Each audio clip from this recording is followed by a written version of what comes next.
देव सुन लेगा वसुधा और चंद्रिका की बातें। जी हाँ दोस्तों, सीरियल वसुधा के आने वाले अपकमिंग एपिसोड में जब वसुधा घर छोड़कर और देव की जिंदगी से हमेशा हमेशा के लिए दूर जाने लगेगी, तभी वसुधा के सामने चंद्रिका आ जाएगी और चंद्रिका वसुधा को देखकर बोलेगी, तुमने ये सब क्यों किया वसुधा?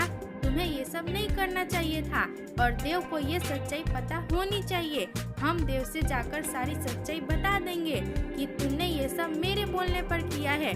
और तभी वसुधा चंद्रिका का पैर पकड़ लेगी और बोलेगी, नहीं देवी हुकुम, आप देव सर से कुछ नहीं बताइएगा, आपको देव सर की कसम। और चंद्रिका वसुधा पर गुस्सा करती हुई बोलेगी, वसुधा तुम ऐसा नहीं कर सकती हो, तुम देव की कसम वापस लो क्योंकि देव को सच्चाई जानने का हक है। और तब वसुधा चंद्रिका से बोलेगी, अगर मैं देव सर की कसम आपसे वापस ले लूंगी तो क्या आप मुझे अपनी बड़ी बहू के रूप में स्वीकार कर लेंगी? और वसुधा की बात सुनकर चंद्रिका चुप हो जाएगी। चंद्रिका को समझ में नहीं आएगा कि चंद्रिका वसुधा से क्या बोले और वसुधा चंद्रिका से बोलेगी, क्या हुआ देवी हुकुम, आप मुझे अपनी बड़ी बहू के रूप में नहीं स्वीकारिएगा ना? इसका मतलब है कि आप सही हैं, आपने कुछ भी गलत नहीं किया है। मैं तो देव सर के लिए बनी ही नहीं हूँ, इसीलिए मुझे यहाँ से जाना होगा और आप ये सच्चाई देव सर से नहीं बताएंगी।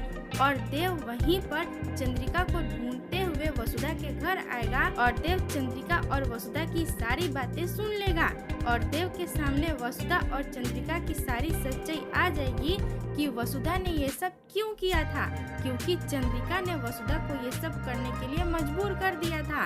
और चंद्रिका की सच्चाई जानकर देव को बहुत बड़ा झटका लगेगा और देव के पैरों तले जमीन खिसक जाएगी और देव रोते हुए बोलेगा, मुझे पहले से पता था कि मेरी वसु ऐसा कर ही नहीं सकती है, मेरी वसु तो ऐसी है ही नहीं।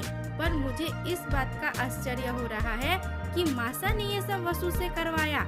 मासा इतना नीचे गिर गई कि वो मुझे पाने के लिए ये सब कर बैठी।